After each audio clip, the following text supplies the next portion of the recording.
મિત્રો, આપણે ઘરે પ્લાન્ટ્સ ઉગાવતા હોય તો આપણે આપણા બગીચા માટે કંઈક ને કંઈક ફર્ટિલાઇઝર બનાવતા જ હોઈએ છીએ, જેથી આપણો બગીચો ગ્રીનેશ રહે. તો આજે હું તમને એક નાનકડી એવી મારી રોજની રૂટીન ફર્ટિલાઇઝરની રીત બતાવવા માગું છું. આ છે તાજું ગાયનું છાણ. એમાં એક કટકો ગોળનો જગેરી નાખવાનો રહેશે, પછી 1 ચમચી બેસન અને તાજું ગૌમૂત્ર, જે જર્સી ગાયનું હોય તો વધારે સારું. તમે જોઈ શકો છો કે મેં એક છાણ ડોલમાં ભરી લીધું છે, બકેટમાં. અને હવે આપણે એમાં ગોળ, બેસન અને ગૌમૂત્ર નાખશું. ગૌમૂત્ર આપણે અડધી બોટલ તો નાખી જ દેવાની છે. અને હવે ધીમે ધીમે એમાં પાણી ભરી અને આપણે રાખશું. શેડમાં રાખવાનું છે ઢાંકીને. રોજ સાંજેકના એમાં સ્ટિક વડે આપણે એને હલાવતા રહેવાનું છે.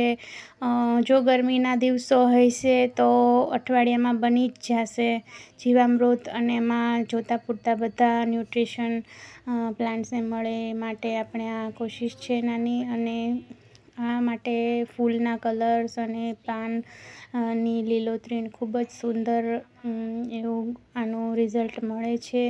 આમાં આપણે મોટા ઝાડની નીચેની માટી નાખવાની હોય છે, પણ અત્યારે તો હું મારા ગાર્ડનની અળસિયાવાળી માટી 1 વાટકી મોટી ભરી અને નાખવાની છું.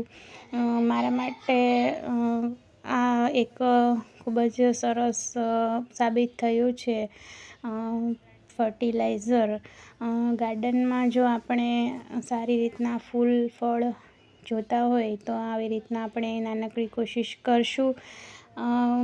અને છાંયે રાખવાનું છે. અને આ જ્યારે આપણે ઉપયોગ કરીશું ત્યારે સ્પ્રે વડે સ્પ્રે પણ કરી શકીએ છીએ, તો તમારે ગાળી અને નાખવાનું રહેશે.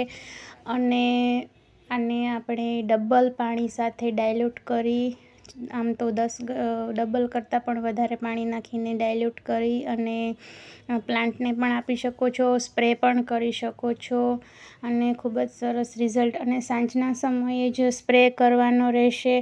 અને તમે જોઈ શકો છો મારા બધા જ પ્લાન્ટ ખૂબ જ સરસ રીતે મોટા સરસ થતા જાય છે અને ખૂબ જ ફળ ફૂલ આપે છે.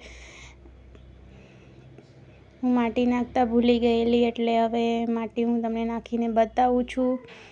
આ વર્મી કમ્પોસ્ટવાળી જ પ્યોર માટી મારા ગાર્ડનના કુંડાની જ છે. હેપી ગાર્ડનિંગ મિત્રો, થેન્ક યુ. જો તમને આ વિડીયો ગમ્યો હોય તો લાઈક, શેર અને સબસ્ક્રાઈબ કરી દેજો. આવી રીતના એને ઢાંકી અને આપણે છાયાવાળી પ્લેસમાં રાખી દઈશું. થેન્ક યુ મિત્રો. Happy gardening. નવરાત્રિની